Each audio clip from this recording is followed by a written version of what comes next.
Bonjour à tous, je m'appelle Audrey Van Odenhuis, je suis neuropsychologue et PhD en sciences médicales. Je travaille actuellement au Centre interdisciplinaire d'algologie du CHU de Liège et je dirige une équipe de recherche, le Sensation and Perception Research Group du Giga Consciousness de l'Université de Liège.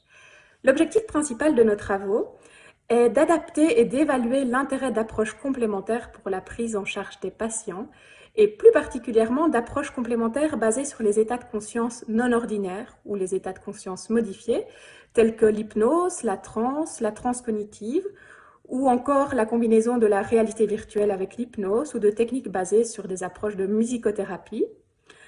J'ai la chance d'avoir cette double casquette de chercheuse et de clinicienne et donc de pouvoir réaliser des études cliniques sur une large cohorte de patients souffrant de douleurs chroniques ou de patients en oncologie ou de patients en soins intensifs, grâce à une collaboration interdisciplinaire avec des médecins experts dans leur domaine, des psychologues, des kinés, des infirmiers. Et d'autre part, cette casquette de chercheuse qui me permet également de réaliser des études plus fondamentales en collaboration avec des ingénieurs pour comprendre les mécanismes sous-jacents à ces états de conscience non ordinaires. Ça sera pour moi un réel plaisir de partager avec vous l'objet de nos études et les résultats de nos travaux réalisés à Liège, particulièrement des études réalisées sur l'intérêt de l'hypnose et de l'apprentissage de l'auto-hypnose pour les patients et pour la modulation de la douleur et l'amélioration de la qualité de vie de ces patients, et d'autre part les travaux qui nous permettent de mieux comprendre comment cet état d'hypnose permet de modifier la manière dont on perçoit les stimulations extérieures, les stimulations douloureuses et la conscience que nous avons de nous-mêmes, la manière dont l'hypnose va modifier tous ces processus par rapport à la manière dont nous percevons ces mêmes informations en état de conscience normal. J'aurai un réel plaisir de partager et d'échanger avec vous à ce sujet. Et d'ici là, je vous souhaite de prendre bien soin de vous et de rester fort. Et je vous dis à tout bientôt.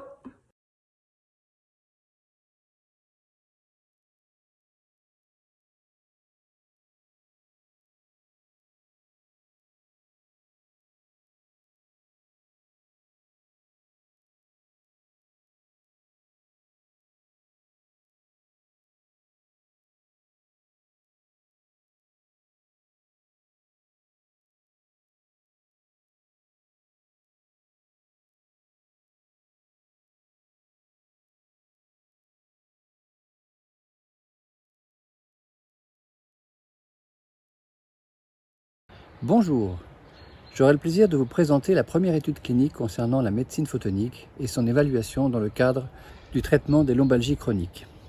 La médecine photonique est une méthode diagnostique et thérapeutique qui a été élaborée et mise au point par le professeur Pierre Magnien. Elle consiste tout d'abord en une exploration du pavillon auriculaire à l'aide d'une projection colorée à l'aide d'une fibre optique sous strict contrôle neurovégétatif afin de déceler les zones qui sont perturbées, et ensuite elle est suivie par une projection de cette même séquence colorée sur le corps, sur les organes ou sur les zones dysfonctionnelles.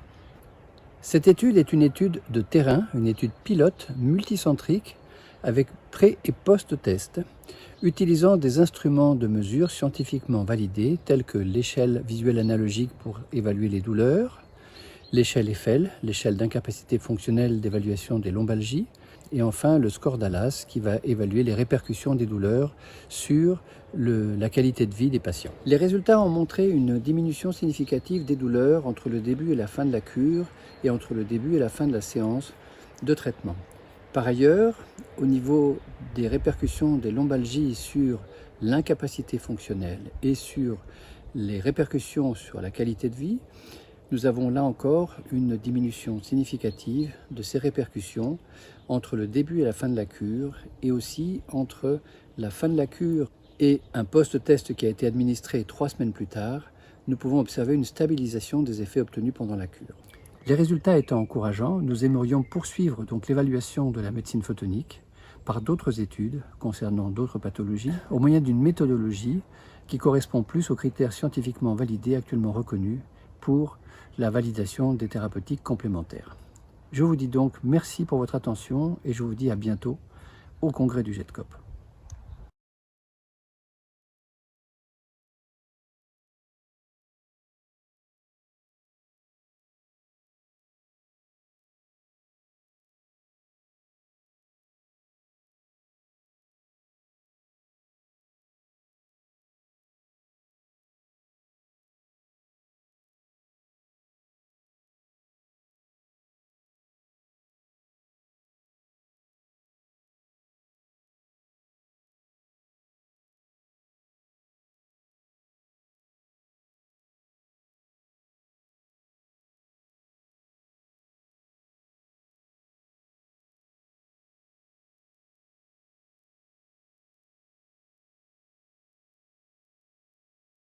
La symbionie en tant que méthode de soin dans les lombalgies chroniques.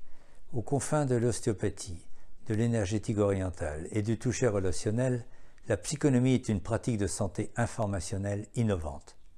Par les mains du praticien, elle suscite la restauration d'un fonctionnement organique en passant d'informations mémorisées et abstraites à des informations activées et concrétisées, permettant ainsi à la fonction de la personne de s'exprimer clairement.